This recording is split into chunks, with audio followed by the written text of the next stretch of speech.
Donald Trump has continued his hilarious trolling of Canadian Prime Minister Justin Trudeau. The latest being a post on Truth Social which read, "It was a pleasure to have dinner the other night with Governor Justin Trudeau of the great state of Canada.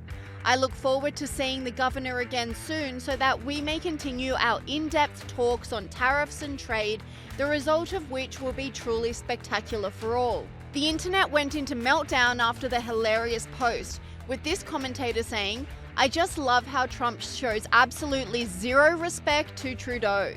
Please continue trolling him, Mr. President." And this wasn't the first time Trump has taken cheap shots at Trudeau.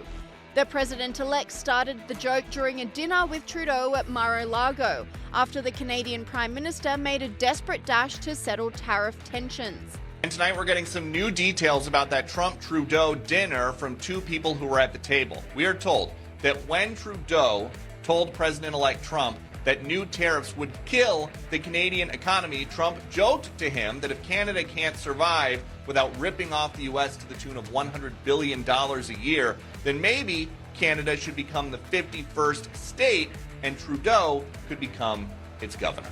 Brett. Of more on that detail with the panel. Peter, thank you. Donald Trump confirmed this, saying Trudeau flew over immediately after the tariff announcement. I spoke with Justin Trudeau. In fact, he flew to Mar-a-Lago within about 15 seconds after the call ended. Yeah. He was at Mar-a-Lago. We were having dinner talking about it. This commentator said, "Justin knows who the boss is."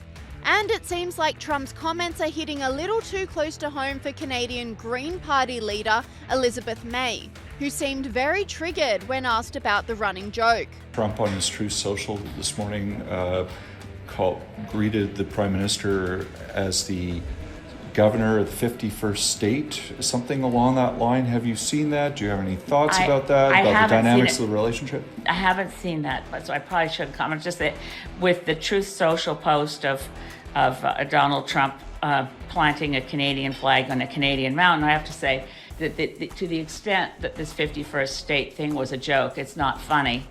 And I find that pursuing it on social media makes me increasingly nervous. Mr. Trump has, we have to be very, very careful with the president-elect, and we have to pull together, I think, all opposition party leaders and premiers, all elements of the Canadian political establishment, such as we are, better pull together to make sure we don't create any cracks that allow Fox News or Mr. Trump's social media to exploit us and say things about Canada that aren't true. And Canadians are already embracing the American takeover, even singing their anthem at an ice hockey match.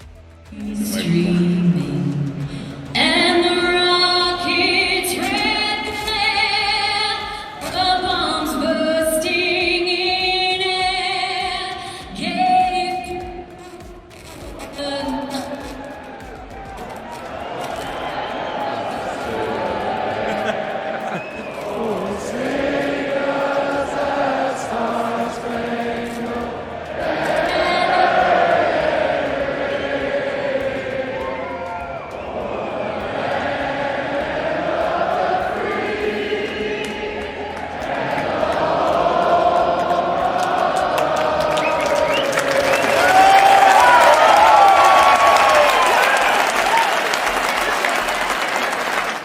This commentator confirmed the alliance, saying, "USA is Canada's biggest ally, and I'd like to remind our brothers and sisters to the south that it's only a small number of woke Trudeau loyalists who look down at you and sneer. The rest of us would offer you a couch if you had nowhere to sleep." And the Canadian opposition didn't let the joke go unnoticed, with Poilievre slamming the PM for his response, calling him weak. In an interview this morning, Donald Trump again floated the idea of Canada becoming the 51st state of the United States. Are you concerned that the president-elect repeatedly brings up this idea of annexing our country? Well, the bottom line is that Justin Trudeau is a weak leader, and he gains no respect from countries all around the world. Canada should have a strong, smart leader with the brains and backbone to put our country first. And to make matters worse, a fresh poll has shown Justin Trudeau has fallen out of favour with Canadians, with even Donald Trump commanding a higher approval rating amongst Canadians than their own leader. Now, just on Trump, and a new poll has recently revealed that Canadians seem to approve of Trump over their Prime Minister, Justin Trudeau. Can you explain this polling data to us? I mean, let's be honest, Canada is a mess. Whenever there's a story about Canada, it's almost never good. It seems like every night or several times a week I'm looking at, it looks like the Gaza Strip there. There's violence, there's extremism.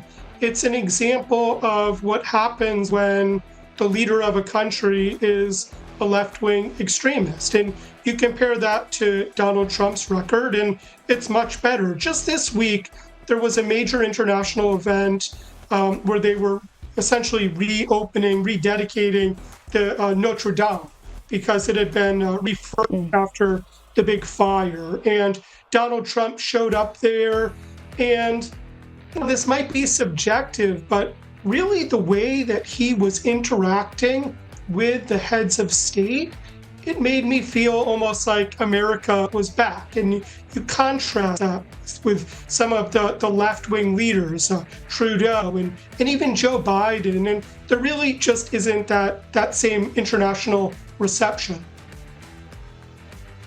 Yeah, the gravitas that goes along with it. Now,